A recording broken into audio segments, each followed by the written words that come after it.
Painted, painless learning. નમસ્તે વિદ્યાર્થી મિત્રો, પેન્ટેડ લર્નિંગમાં આપ સૌનું હાર્દિક સ્વાગત છે. લાસ્ટ લેક્ચરમાં આપણે એડવર્બ્સ વિશે ચર્ચા કરી હતી કે ક્રિયા વિશેષણો કઈ રીતે ઉપયોગમાં આવે છે. આજે એના વિશે આપણે વધુ ચર્ચા કરવા જઈ રહ્યા છીએ. This is a very sweet mango. પહેલું સેન્ટેન્સ આપણને કહે છે આ ખૂબ મીઠી કેરી છે, તદ્દન મીઠી કેરી છે. વેરી જે શબ્દ આવ્યો, મીઠી પણ કેવી, ખૂબ મીઠી, એવું કહેવા માટે વેરી શબ્દનો ઉપયોગ થયો છે. તો વેરી આપણે એડવર્બ તરીકે જાણીશું, બરાબર.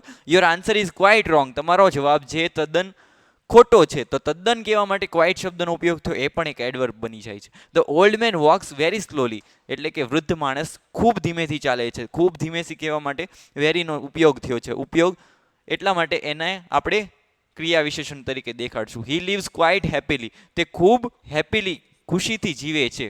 તો ખૂબ તદ્દન ખુશીથી એમ કહેવા માટે ક્વાઇટ શબ્દનો ઉપયોગ થયો છે. એને પણ આપણે ક્રિયા વિશેષણ તરીકે ઓળખીએ છીએ. તો પહેલા બે વાક્યો છે, આ જે સ્વીટ અને રોંગ છે, આ બંને વિશેષણ છે, બરાબર. સ્વીટ એટલે મીઠું, રોંગ એટલે ખોટું. હવે આ બે વિશેષણના અર્થમાં વધારો કર્યો તો પણ ક્રિયા વિશેષણ થઈ ગયું આ બે, બરાબર ને.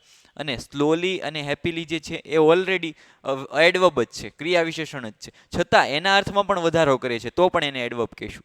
સમજાણું? ફરીથી રિપીટ કરીએ.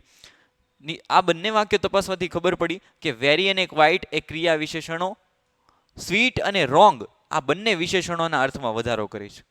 જ્યારે આ બંને વાક્યમાં આપણે જોયું કે ક્રિયા વિશેષણ છે સ્લોલી અને હેપીલી, તો એના પણ અર્થમાં વધારો કરે તો એને આપણે કહી દઈશું ક્રિયા વિશેષણ એડવર્બ. તો આપણને એક નોંધ મળે છે કે એડવર્બ ક્રિયા વિશેષણ ખાલી ક્રિયાપદના અર્થમાં વધારો નથી કરતા, બરાબર. લાસ્ટ લેક્ચરમાં જેમ આપણે ચર્ચા કરી હતી કે ક્રિયાપદના અર્થમાં વધારો કરે છે, પણ એની સાથે સાથે વિશેષણ અને ક્રિયા વિશેષણના અર્થમાં પણ વધારો કરે છે, બરાબર. હવે અહીંયા આપણને બે વસ્તુ આપી છે, એને ધ્યાનમાં લેવાનું છે. આ છે એક વિશેષણ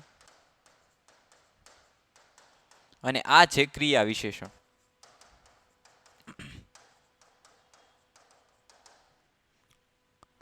હવે this is a straight line, આ એક સીધી લીટી છે. This is a straight line, તો સીધી લીટી, આ લાઇન જે છે ને એના અર્થમાં વધારો કર્યો, નાઉનના અર્થમાં વધારો કર્યો, એટલા માટે આ એક વિશેષણ છે. પણ જ્યારે હી રેન સ્ટ્રેટ, એ સીધો દોડ્યો, અહીંયા આ ક્રિયા વિશેષણ બની જાય છે, બરાબર. ક્રિયાના અર્થમાં વધારો કરે છે.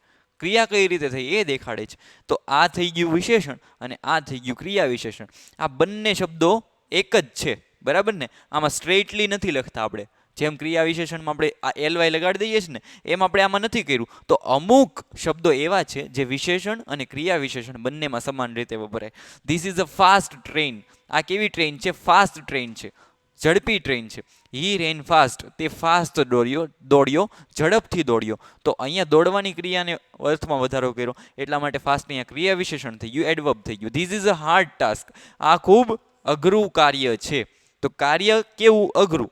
હી વર્ક્સ હાર્ડ, તે સખત મહેનત કરે છે, ખૂબ મહેનત કરે છે. તો મહેનત કરવાની ક્રિયાને વધારો કર્યો તો એને કહી દઈશું આપણે એડવર્બ, બરાબર ને. તો અમુક શબ્દો આપણે જોયા કે વિશેષણ અને ક્રિયા વિશેષણમાં બંનેમાં સમાન રહે છે. પછી જોઈએ આ સેન્ટેન્સીસ શું કહેવા માંગે છે. આ વાક્ય વાંચવાના છે ને એમાં એડવર્બ શોધવાનો છે, બરાબર. આપણે અત્યાર સુધી જોયું કે હાર્ડ, સ્લોલી, ફાસ્ટલી, આવા બધા શબ્દો જે છે એ ક્રિયા વિશેષણ તરીકે ગણાતા હતા, એડવર્બ તરીકે. પણ અહીંયા જુઓ, when do you read your lessons, તમે તમારા લેસન્સ, પાઠ ક્યારે વાંચો છો? તો ક્યારે જે શબ્દ છે એ પણ એક ક્રિયા વિશેષણ છે, એ પણ એક એડવર્બ છે, બરાબર. સમય પૂછવા માટે જે શબ્દ, પ્રશ્નસૂચક શબ્દ વપરાય એને ક્રિયા વિશેષણ કહેવાય, એડવર્બ કહેવાય. Where did you meet him, તેને તમે ક્યારે મળ્યા? તો ક્યારે એ એડવર્બ છે. વાય હેવ યુ કમ, તમે શા માટે આવ્યા છો? શા માટે એક ક્રિયા વિશેષણ છે, એડવર્બ છે. ઓકે. પછી છે how will you do this work, તમે આ કાર્ય કેવી રીતે કરશો? તો હાઉ જે છે એ ક્રિયા વિશેષણ છે. પછી he behaves well in the class, તે સારી રીતે બિહેવ કરે છે, સારી રીતે વર્તન કરે છે. તો કેવી રીતે વર્તન કરે છે? વર્તન કરવાની ક્રિયામાં શું વધારો કર્યો? વેલથી વધારો થાય છે, સારી રીતે. તો એને કહેવામાં આવે છે ક્રિયા વિશેષણ, adverb. This is a very large tree, આ ખૂબ લાર્જ ટ્રી છે, મોટું ટ્રી છે. તો લાર્જ જે છે એક વિશેષણ છે અને વિશેષણના અર્થમાં વધારો કર્યો એટલે ક્રિયા વિશેષણ. વેરી જે શબ્દ છે એને આપણે ક્રિયા વિશેષણ કહીશું, બરાબર. વેરી શબ્દ એક ક્રિયા વિશેષણ છે. હી વર્ક્સ વેરી સ્લોલી, તે ખૂબ ધીમેથી કાર્ય કરે છે. તો ધીમેથી એ ઓલરેડી ક્રિયા વિશેષણ છે જ, પણ એમાં પણ વધારો કરે એને કહેવામાં આવે ક્રિયા વિશેષણ. તો વેરી એક ક્રિયા વિશેષણ થઈ ગયું. બરાબર. I always speak the truth, હું હંમેશા સાચું બોલું છું. તો ઓલવેઝ જે હંમેશા સમય દર્શક છે, બરાબર, સમય દર્શક શબ્દ છે, એને ક્રિયા વિશેષણ કહેવાય, એને એડવર્બ કહી શકાય. આઈ નેવર ટેલ અ લાય, હું ક્યારેય ખોટું નથી બોલતો. તો નેવર, નેવર જે શબ્દ છે એ એડવર્બ છે. આઈ ઓફન ગો ટુ મુંબઈ, હું વારંવાર મુંબઈ જાઉં છું, ઘણીવાર મુંબઈ જાઉં છું.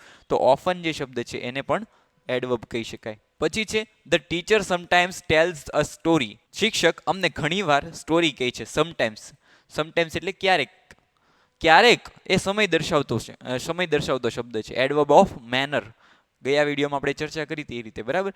તો એને પણ આપણે ક્રિયા વિશેષણ તરીકે ઓળખી શકીએ. He is always regular in his work, તે હંમેશા રેગ્યુલર છે. રેગ્યુલર એટલે એક વિશેષણ છે, નિયમિત, અને ઓલવેઝ જે શબ્દ છે એ એમાં વધારો કરે છે, સમય દર્શાવે છે. ઓલવેઝને શું કહીશું આપણે? એડવર્બ.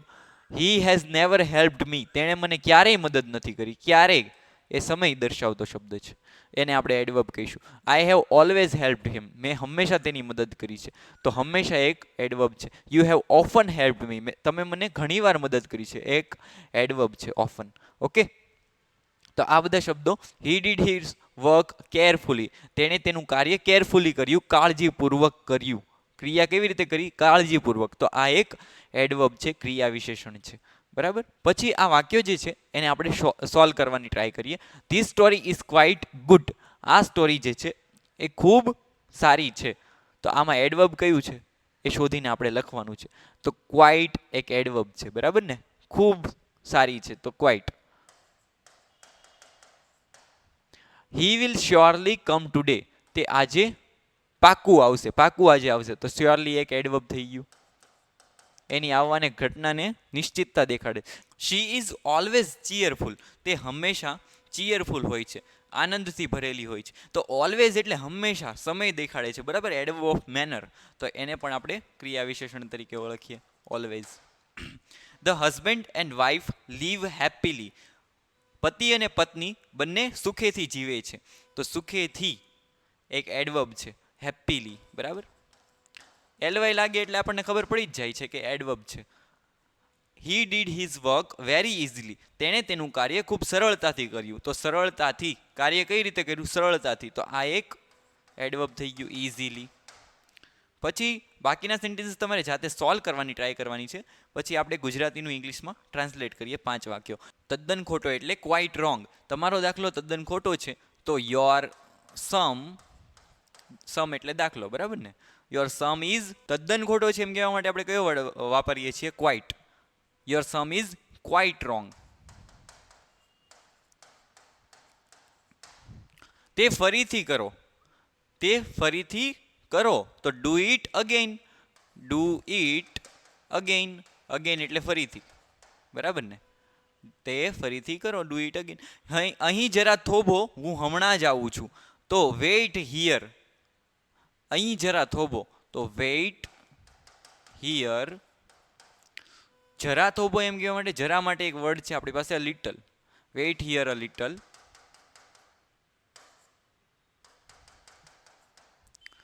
હું હમણાં જ આવું છું. આઈ વિલ કમ સૂન, હું હમણાં જ આવું છું. બરાબર ને? ભવિષ્યની વાત છે એટલા માટે વિલ વાપરો. આઈ વિલ કમ સૂન, હું હમણાં જ આવું છું, જલ્દી આવીશ એમ. ગાય ઘણું ઉપયોગી પ્રાણી છે. તો the cow is, cow is a useful પ્રાણી, તો એનિમલ, યુઝફુલ એનિમલ. ગાય એક ઉપયોગી પ્રાણી છે, તો cow is a useful animal. આ ઘણા સુંદર ફૂલો છે, મને તે બહુ જ ગમે છે. ઘણા સુંદર એટલે વેરી બ્યુટીફુલ.